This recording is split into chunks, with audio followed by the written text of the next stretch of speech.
Ляле Агрба было всего 4 года, когда началась Великая Отечественная война. Однако она и сейчас хорошо помнит те дни. Ее история одна из тех, которая вошла в основу фильма «Поиск». Лучше всего Ляля Азизовна помнит тот день, когда ее отец пришел домой с работы, покормил ее с братьями хлебом с маслом и вареньем, вышел за калитку и не вернулся. С тех пор девочка больше не видела своего отца, а корка хлеба с маслом и вареньем остались единственным воспоминанием о нем. На протяжении многих лет она обращалась во многие организации, чтобы найти хоть какую-нибудь информацию об отце, но безрезультатно. Последней надеждой стал проект возвращения имени, благодаря которому в 2015 году могила Азиза Агрба была найдена в городе Мюллерово. Женщина искала своего отца больше 70 лет. Знаете, раньше читаешь книги, в кинофильмы смотришь, идут бои. Погиб солдат, похоронили, палочку поставили, говорит: друг, извини, в бой идем, вернусь. А если этот друг погиб, значит все. И я думала, что тоже вот так, папа где-то безымянно лежит.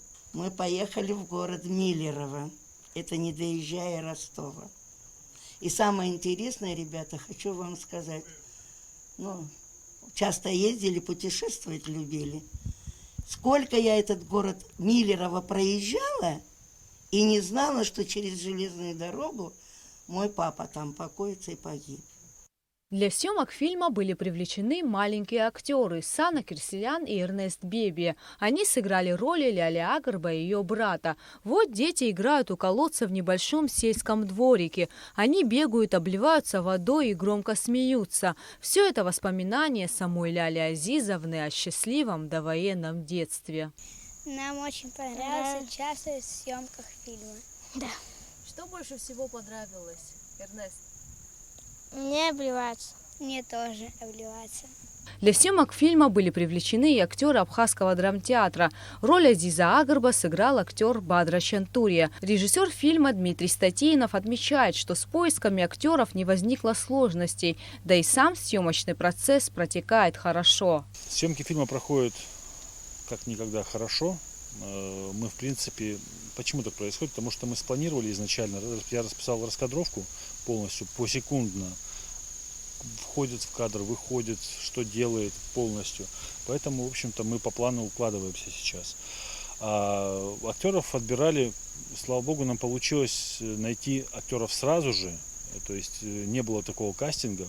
То есть мы увидели, человек подходит, похож, тот, который нужен, и, в общем-то, сразу его и утвердили. Это фильм еще о том, как проводились сами поиски военнопленных. В реализации проекта возвращения имени большую помощь оказали курсанты Сухумского высшего общевойскового командного училища. Они также помогают и в организации съемочного процесса. Съемки фильма проходят в селе Адзюбжа. Проделана огромная работа. Во-первых, нам нужно было найти по-настоящему старый дом. И мы благодарны родным актера, которого, к сожалению, уже нет с нами. Это Нурбей Камки. Вот здесь вы видите старый дом, которому уже больше 150 лет. Персонаж многих известных кинолент. Второй нюанс, который нам нужно было, задачу которую выполнить, это найти реквизит того времени. Премьера фильма «Поиск» состоится в конце сентября. Организаторы проекта и режиссер фильма намерены представить картину на различных конкурсах и фестивалях. И первое приглашение у них уже есть. Фильм «Поиск» примет участие в кинофестивале «Кунаки». Гугуца Варданя, Алексей Баструков, Абхазское телевидение.